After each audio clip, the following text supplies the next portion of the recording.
Hi, my name is Samantha Gold, and that is my audience. So today we're going to talk about waxing 101. So we all have hair, whether we're male or a female, and razor bumps and burns should not be a problem anywhere. So that's why today I'm going to show you how to wax simply. I have been waxed by a professional for some years now, but ever since July, I started waxing myself and others. I have applied my own knowledge and I found different ways on how to wax, and I've been able to wax myself with my own bikini, legs, armpits, and even face. Some of us have our own experiences with waxing, whether it be plucking our eyebrows simply like that, or getting our mustache with one of those ones you buy from the store. I personally have very thick and dark hair, so I've noticed that my hair after waxing has gotten thinner and softer, and it's grown slower as well. And moving on, I want to show you guys all how I have went through trial and error and how that made me become the waxing person I am, and how I can now apply my knowledge and teach you guys the process from the top of showing you how to prep your skin before, how to actually apply the wax, and how to take care of your skin after.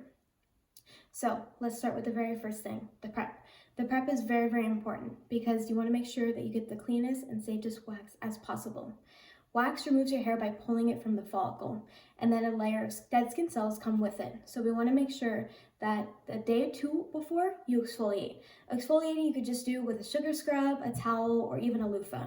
Something as simple as that, just to get rid of dead skin cells. And with that, then you'll be able to see and visibly feel it be softer, and then the day of your wax, you're ready. So the day of, you want to get a little wipe, and you want to clean the area as much as you can. The wax will not stick because of all the grease and grime and oils that have just been sitting there throughout your day. And then you want to get baby powder. That's what I use. You can use any kind of talc powder, anything like that. And then you want to put it on the area. I ensure this part happens for me because I get very, very sweaty. So if I don't, then the wax won't stick to my sweat or even the product that was on here that's now on my arm. So now, let me explain something. Your hair should only be 1/4 of an inch. Thanks to the journal healthline.com, the American Academy of Dermatology says that if your hair is longer than that, you want to cut it to where it's 3/4 of an inch long. It's okay if it's longer, it's just going to be a little more painful, but that is one of the most important things because we are waxing hair. So now moving on, let's start with the actual application of the wax. You want to first make sure that you understand where your hair is growing, because my hair on my arm, I'm just using my arm so you don't have to look at everything. It's growing down. So you want to make sure that when you apply your strip, you're going down with the growth of the hair. I'm going to show you just a few tips, but the first one is coming from birdie.com. It's saying that you should have your wax at 130 degrees Fahrenheit or similar to the consistency of honey.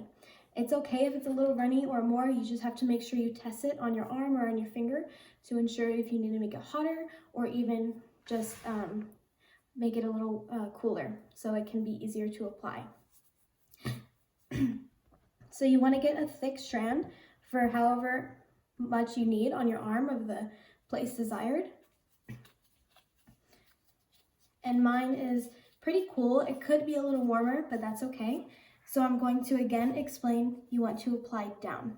So when you apply it, you want to get all of it off of the stick, and then you want to use immense pressure, because if you don't use pressure, then it's not going to stick to any of the hair. You also want to make sure that at the end, you can see I'm creating a little lip, because without that lip, it'll be very hard to grab it. So then I'm going to cool it. You want to make sure you cool it because if it's sticky to the touch, then it's not going to come up easy. It's going to be all gooey. And you don't want to wait too long because then it's going to get all crispy and then it's going to come off in little pieces. So what I just did is I used the little warm wax still on the stick and I pulled up. You can do it, but I can't because I only have 2 hands. You can pull down and create tension, so it's just a little easier to endure.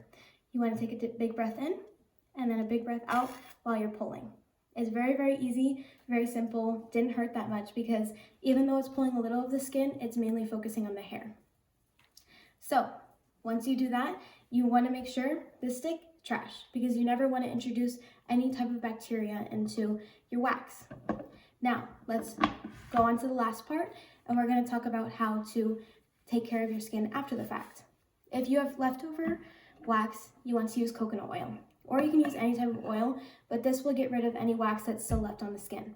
And then you want to use some type of antibacterial cleanser or something like that. I use tea tree oil, but you can also use aloe vera. And then you want to make sure you don't exfoliate the day of, but you want to practice regular exfoliating throughout the time period until your next one, so you can get rid of any dead skin cells so you don't have ingrown hairs. And now that I finally demonstrated how to apply it, and I've explained the process of prepping and aftercare, let's wrap the speech up. If you guys ever get the opportunity to wax, now you kind of know a little more about it, and I hope that you guys will one day have the ability to do it yourself or others.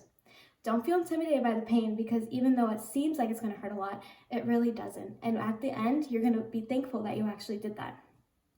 I have waxed almost the same amount of males as I have females, so don't think that it's such a taboo thing for you men to think that just because you are men, you don't get waxed. It is possible. In my opinion, hard wax is one of the most important things, and it saved me from hours of itching and irritation. And I'm glad I got to demonstrate it to you all on how to prep your skin, how to apply the wax, and take care of your skin after the fact. Now, I want all of you to understand this process, and if you use it on yourself, then you can see what you've been missing out all along. Thank you very much. Bye. Hi, audience.